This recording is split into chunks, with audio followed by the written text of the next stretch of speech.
He used to say the universe did him a favor the day Melissa walked into that crowded university auditorium. He said it loudly too, as if volume alone made it true. Richard Smith always carried a voice that filled rooms before his intentions did. He wore confidence the way some men wore leather jackets, loud and unmissable. People noticed him even when he didn't try. Melissa noticed him because everyone else did. She remembered rolling her eyes at first. She didn't trust charm that arrived before character. But charm had a way of circling back. She was the tech girl in the corner, laptop humming, fingers moving fast, living in a world of code and clean logic. Her mind shaped problems into patterns and patterns into answers. She didn't need noise to be seen. Her work spoke. Her grades spoke. Her quiet consistency spoke. Richard found that irritating at first. A woman who didn't melt when he turned the full performance on her. A woman who asked him real questions. A woman who didn't let him hide behind the mask he'd practiced since boyhood. One afternoon in the library, he leaned over and said, "You know, people say I'm unforgettable." She didn't even look up. People say many things when you're the one listening. It wounded him and intrigued him at the same time. He came back the next day, sat across from her, and said, "Then tell me something worth hearing." She looked up that time. "Work on yourself. Start there." He laughed, but it wasn't the arrogant kind. It was surprised, amused, a little shaken. And that was the beginning. They studied together. They walked to class together. Melissa learned he wasn't as fearless as he acted. He carried insecurity like a quiet stone in his pocket. He used confidence the way some people used umbrellas, shielding himself from things he refused to acknowledge. She saw the gaps in him, and she cared anyway. He loved the way she thought. He told her once, "You're the smartest person on this campus, and you don't even brag about it." She told him, "I don't need to. I have work to finish." He teased her for being serious. She told him he should try being serious once in a while. Somehow it worked. They met in the middle. At least, that's what she believed back then. Graduation arrived like a flood. Families gathered. Cameras clicked. Richard introduced Melissa to his mother with a proud smile, expecting applause. His mother's eyes went cold the moment she saw her. She offered a handshake that never reached her fingers. She said, "So this is the girl," as if Melissa were a misplaced object. Richard brushed it off. "She warms up eventually." But she never did. Melissa felt judged for things she didn't understand. Her degree? Her quiet nature? Her independence? Or something unspoken that had nothing to do with her at all. Still, she married him.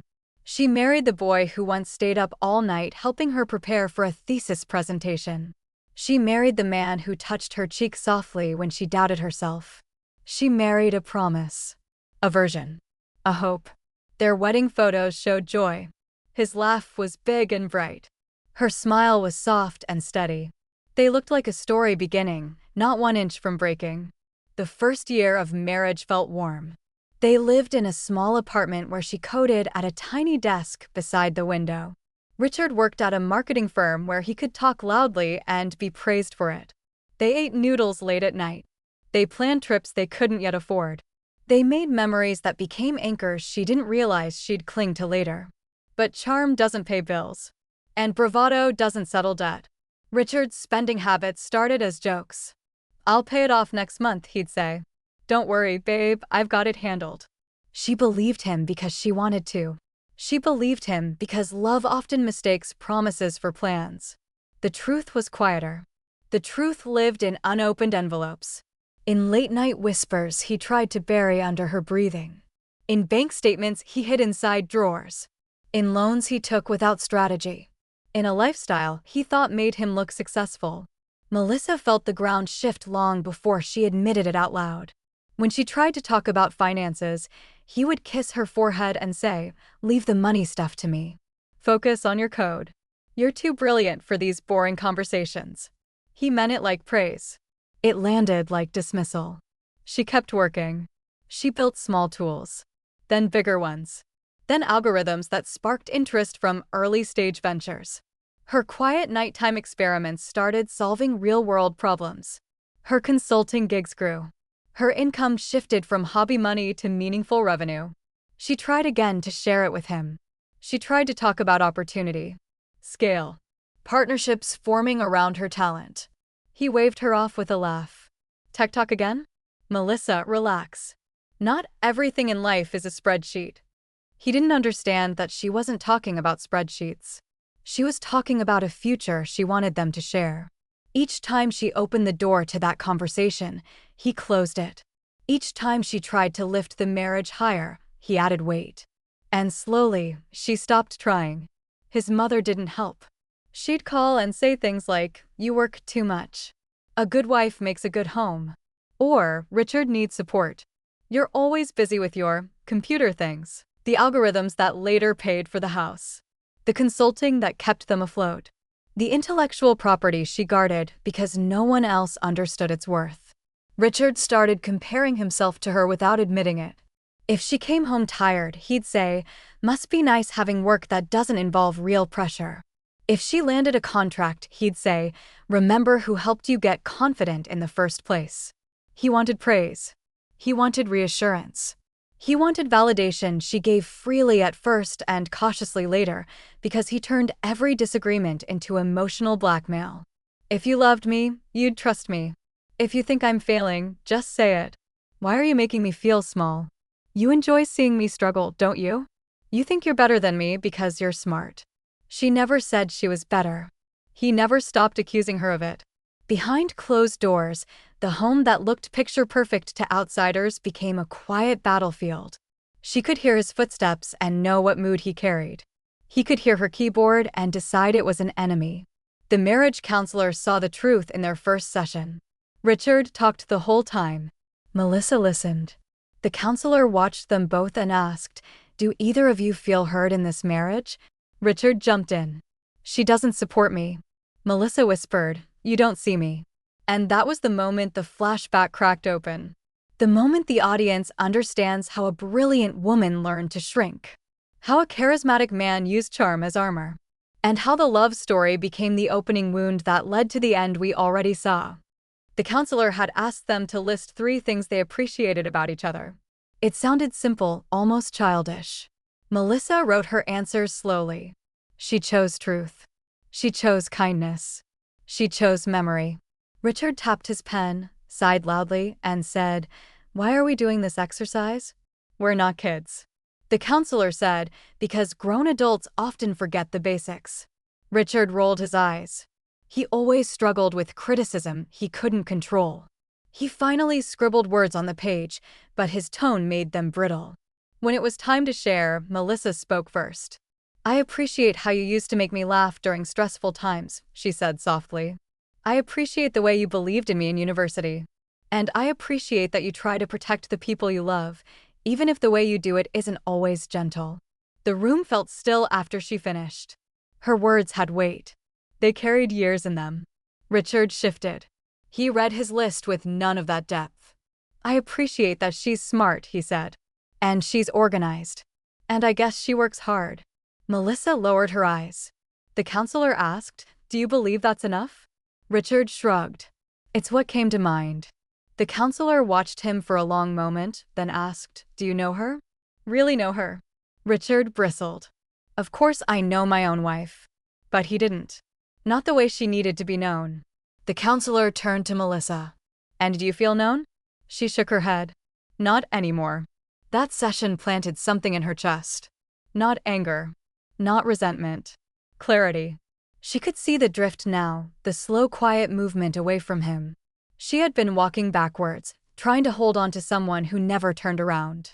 At home that night, he accused her of embarrassing him in therapy. "You made me look stupid," he snapped while dropping his keys on the table. "Do you enjoy that? Do you enjoy being the victim in front of strangers?" She whispered, "I wasn't trying to be a victim." "Oh, please," he said. "That counselor thinks you're some fragile genius, and I'm the big bad wolf." She wanted to tell him he wasn't a wolf. He was a frightened boy who grew claws to feel significant. But she stayed quiet. Silence had become her language of survival. Over the next few weeks, the weight of their history pressed in. The students they once were felt like strangers wearing their faces. She remembered nights where coding was her safe space and he'd lie across the bed, scrolling through jokes, telling her to relax because she worked too hard. She remembered packing lunches when he said he forgot again. She remembered covering bills so collectors wouldn't call. None of that looked dramatic from the outside. But small negligence repeated is a kind of violence too. His mother didn't help the fracture. She inserted herself between them with pointed remarks and careful judgments. At a family dinner she said, "Richard deserves someone who understands partnership." Melissa had replied, "I'm trying." His mother smiled without warmth. "Yes, dear. But some women try in the wrong way." Richard had laughed. That laugh sliced deeper than arguments ever did. He never defended her. He never corrected the story. He never carved space where she wasn't shrinking. She learned to stay silent in rooms that once welcomed her. At night, she built things he never asked about. Lines of code. Models that predicted market behavior. Scripts that automated complex data flows. Systems that later built empires for other people. But when she tried to tell him, he'd sigh. "Can we not talk about work? You're obsessed with those numbers." Numbers that kept their lights on. Numbers that saved their home more than once. Numbers that found her long before he did. When her first licensing deal came through, she tried to celebrate. She bought a small bottle of champagne. She prepared dinner. She waited for him to come home. He walked in smelling of expensive bourbon he didn't pay for and said, "What's this?" "Some nerd celebration." Her smile faded. "It's my first official deal. I wanted to share it with you." He tossed his jacket aside. "Well, congrats. But don't expect me to understand your computer magic." The backbone of ventures he later bragged about in the family. He sat, ate, and never asked another question. Later, when money started flowing in, he didn't even notice. She moved it quietly, carefully. She kept records. She built her portfolio like a quiet architect building a cathedral no one could see. He would have asked for control if he knew. He would have sunk them both trying to feel powerful. When debt collectors called for him, she paid what she could without mentioning it. When his credit score collapsed, she tried to help him rebuild. When he gambled on a friend's doomed startup, she absorbed the hit. She wasn't a martyr. She was a partner. He mistook that for duty. The first crack in their marriage came not from money but from something smaller. She presented a finished model to him one night and said, "This could be a company someday. I think I'm onto something real." He didn't look up. He just said, "Melissa, stop trying to impress me. You're good at what you do, fine. But I'm still the man of the house." She froze. The man of the house. A phrase heavy with insecurity. The second crack came weeks later in therapy, when the counselor asked him to name one thing Melissa needed from him emotionally. He stared blankly. He couldn't answer. Not because he didn't care, but because he had never tried to understand. She didn't tell him anything the day she opened that file. She didn't need to. The house had been whispering those truths for years. Every silence. Every ignored question. Every night he came home smelling of regret dressed up as celebration. Their lives had split into two lanes. She kept building. He kept performing. They were married on paper and strangers in purpose. But even strangers can share a routine. They still cooked some evenings. They still watched movies where she pretended not to predict the plot, and he pretended not to fall asleep halfway through. They still visited his mother, who greeted Melissa with tight smiles and compliments sharp enough to bleed. Richard never saw the difference between politeness and disdain. He thought his mother simply had high standards. Melissa recognized something else. A woman who believed her son deserved a certain kind of wife. A smaller one. Softer. Less opinion. More obedience. She never said those words aloud, but she didn't have to. Every raised eyebrow said enough.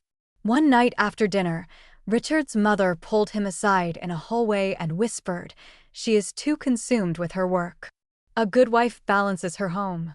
Melissa heard it because the walls were thin. She heard his answer too. "I know. I'm trying to get her to change. Not to grow together. Not to understand each other. To become smaller." Melissa went upstairs and cried in the bathroom with the tap running so no one would hear. When she came out, Richard was laughing at something on his phone, unaware of what had just broken in her. His ignorance wasn't always intentional.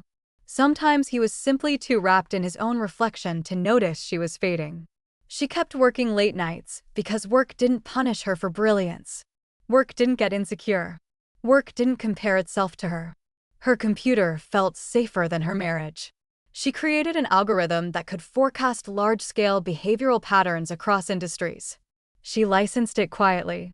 She created a tool for financial modeling that attracted international attention before she even realized its potential. Companies emailed. Investors hovered. Mentors reached out. She kept every contract separate from the joint account. She filed her intellectual property under her maiden name. Not because she planned to leave, but because she didn't trust what he might do with access. Trust was something she had stopped offering freely. Meanwhile, Richard spiraled in cycles he couldn't name. He still had charm. He still filled rooms with noise. But noise couldn't substitute competence. He switched jobs twice. He spent his bonuses before they cleared. He loaned money he didn't have just to look generous. He picked fights with colleagues the moment they challenged him. He blamed everyone except the man in his mirror. Melissa saw the crisis long before he did. She offered help gently. She laid out budgets, plans, ways to pay off loans. He pushed the papers away and said, "Don't lecture me. You think you're better at everything now." She whispered, "I'm trying to help." He snapped back, "You just want control." Control. A word he used like a shield, not realizing it mirrored exactly what he feared losing. He didn't want partnership. He wanted dominance disguised as security. He wanted to be the provider even when she was carrying most of the load. The marriage counselor noticed it in their third session. "Richard," the counselor asked carefully, "why is it so important for you to be the leader in this relationship?" Richard huffed, "Because that's how marriages work. The man leads." The counselor nodded slowly. "And what if your partner has strengths that can support you both? Why is that threatening?" Richard leaned back like he'd been hit. "Are you saying I'm insecure?" The counselor didn't answer. Silence did. Melissa watched him fold inward, watched his face twitch between anger and fear. She reached for his hand out of old habit. He pulled his hand away as if her concern burned. On the drive home, he was quiet for once. But the silence wasn't peaceful. It carried accusation like a low hum. When they pulled into the driveway, he finally said, "You made me look weak." She whispered, "I didn't have to. You're doing that to yourself." He slammed the door and walked inside. That night, Melissa realized something important. He didn't want a partner. He wanted an audience. The woman he fell in love with in university, the one who challenged him, sharpened him, refused to be dazzled, was now the woman he resented. His mother once said, "Strong women make weak men uncomfortable." Melissa never understood the remark until now. Her success wasn't the problem. His fragility was. The turning point came months later, on a night colder than it should have been. Melissa sat at the kitchen table with a folder of documents that detailed her assets, her patents, her trusts, her companies. She wasn't planning to leave yet. But she was preparing. Preparation wasn't betrayal. It was protection. Richard walked in and saw the papers. "What's all this?" he asked. "Financial planning," she said softly.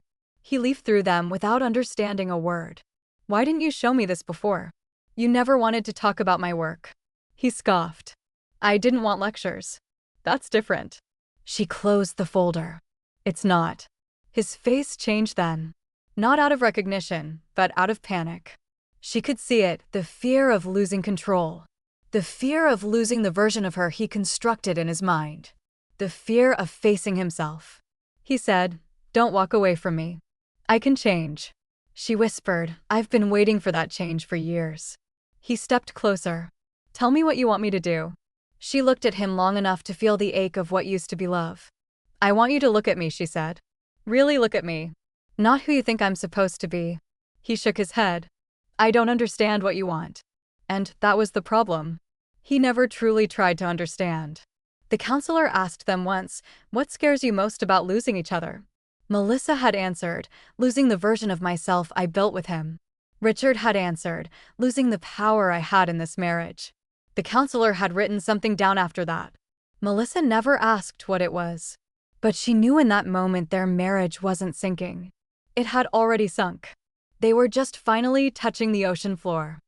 On the day she finally packed a folder and walked into the counselor's office, she had run out of softness. The folder had copies of contracts, bank statements, patent filings, a ledger of payments she had made to cover his debts. She kept it closed until the moment the counselor asked them both to tell the truth. He began the session with a laugh. He told the room the story of their marriage like a monologue. He painted himself as the wronged husband and she as the unreasonable genius. He used anecdotes to stitch a narrative. He used charm to hide fear. She waited her turn. She opened the folder on the table and slid the first page toward the counselor. The papers smelt like ink and dust. She watched him watch the documents. For the first time, she saw fear move across his face without the shield of sarcasm. He blinked like a man waking. She read aloud with a voice that trembled but did not break. Numbers. Dates. Transfers. Licenses. Small donations. Quiet trust agreements set up for their future. She didn't shout. She didn't plead. She reported facts. Facts have a gravity all their own. When she finished, the room felt smaller. His bravado wilted. He laughed at first, a hollow exhale, trying to make light. Then he did something she had not expected. He reached out and struck her. The slap sounded too loud in the tall room. It was the sound of all the unspoken things. He did not yell. He did not make a speech.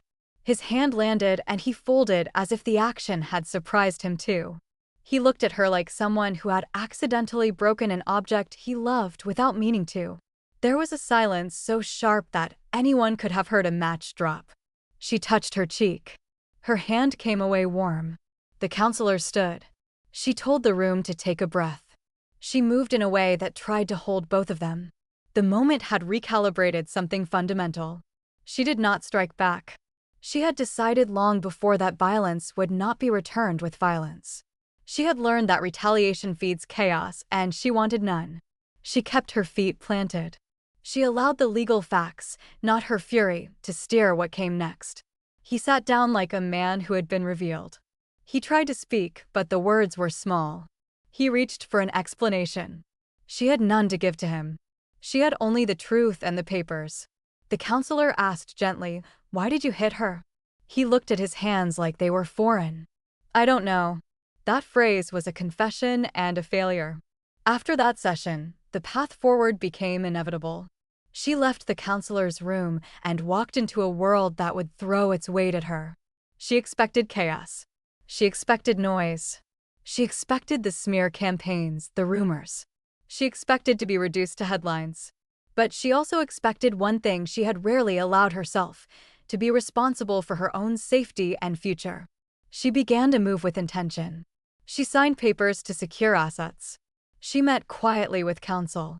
She called a trusted accountant. She did not tell him the size of the trust she set up. She did not hand him passwords. She protected what she had. The anger he showed that day did not make her bitter. It made her clear. The slap closed one chapter and opened another where she no longer trusted a man to carry anything she could carry herself. She left. She did it without spectacle. She walked out the door with the folder in her hand and the sound of his last laugh echoing behind her. She did not look back. The air felt colder. It felt like possibility. Their next session with the counselor was already scheduled, but neither of them knew what it would become. The counselor had seen enough to tighten his notes, enough to shift from mediation to intervention. Melissa wondered if she would even walk into that room again. And if she did, whether she would sit beside a husband or across from a stranger who had shown his true shape. The appointment waited like an unanswered question, stretching into a future no one could predict.